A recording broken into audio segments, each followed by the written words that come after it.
Christians, you may not know this, but your religion has been a blight on humanity for 2,000 years. You may see it as the religion of love, but in reality, it is and always has been a religion of hate, violence, and death. In this video, I'm going to focus on 10 specific, undeniable moments in history where Christian influence, doctrine, or institutions led to immense suffering, widespread death, and societal regression. But unlike other videos where I often talk about how Christianity was spread by the sword, this time I'm talking about a much more insidious and vastly more deadly weapon, the pen.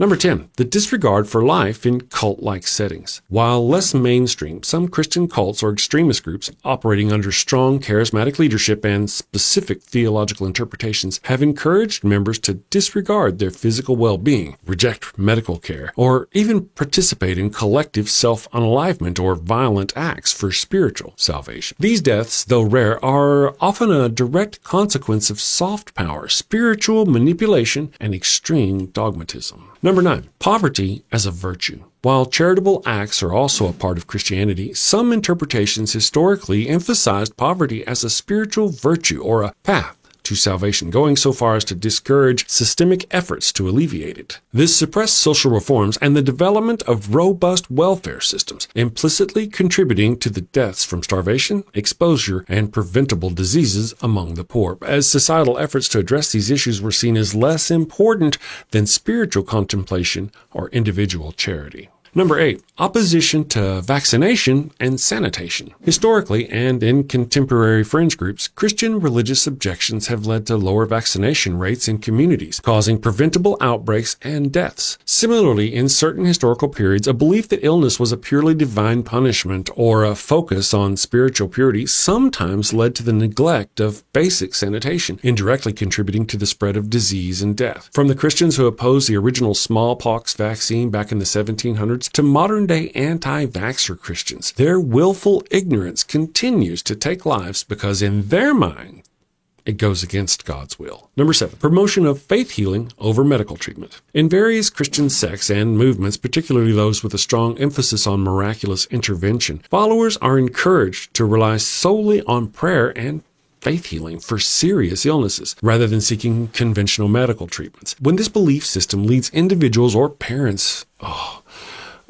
for their children to forego life-saving interventions like surgery, chemotherapy, blood transfusion, or insulin, the results will be preventable deaths. Every time preventable deaths. Number 6, the discouragement of medical innovation and anatomical study. For centuries during the medieval period, the church's powerful influence led to suppression of anatomical dissection and autopsies, viewing it as desecration of the human body. This restriction severely hindered the understanding of human anatomy and pathology, delaying medical advancements and likely contributing to deaths from misdiagnosed or poorly treated conditions that could have been identified and treated with more advanced knowledge. Number 5, promotion of abstinence-only sex education. Driven by Christian moral frameworks, the widespread promotion of abstinence-only sex education in many countries, including and especially the United States, has been criticized for its ineffectiveness in preventing STIs and unattended pregnancies. By withholding comprehensive, medically accurate information about safe sex practices, this approach likely contributes to higher rates of both, which can indirectly lead to more deaths from complications of STIs like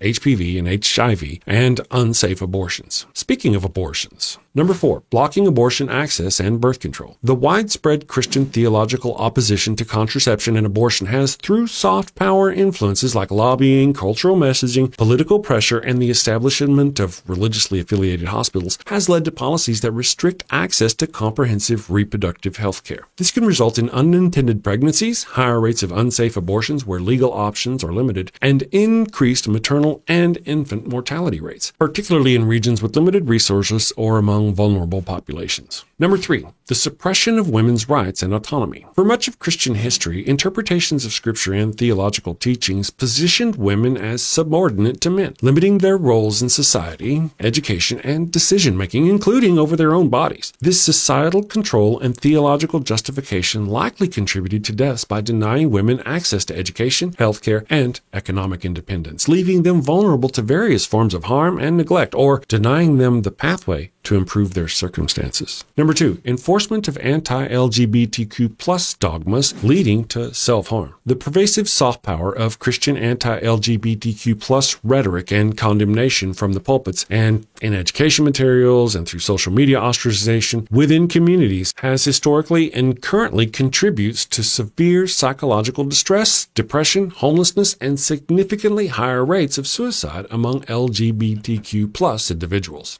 It also creates a social climate where violence against them, while not directly ordered, is implicitly or explicitly condoned, leading to deaths that are clearly linked to this religious influence. Before we get to number 1, which is a biggie, I have to do the YouTube thing. Help support the channel by liking, sharing, and best of all, leaving a comment. Did I leave something off the list?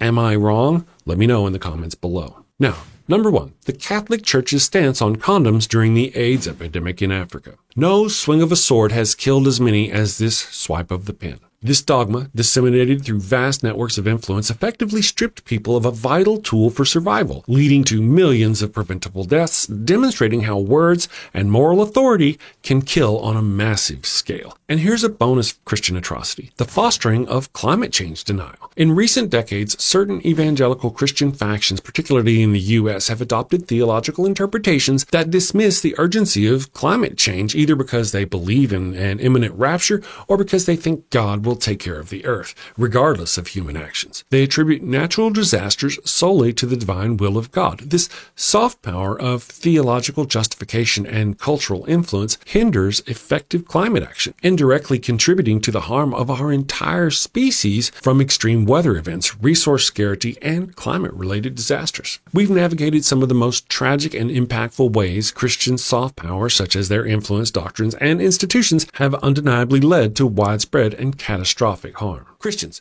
did you know your religion is a scam? Click down here to see the top 10 reasons why Christianity is a scam and always has been. I have a whole playlist of the top 10 videos if you're into the top 10s thing. Click down here for those, or, click up here if you want to be put on our mailing list. Send safely, my friends. Take care.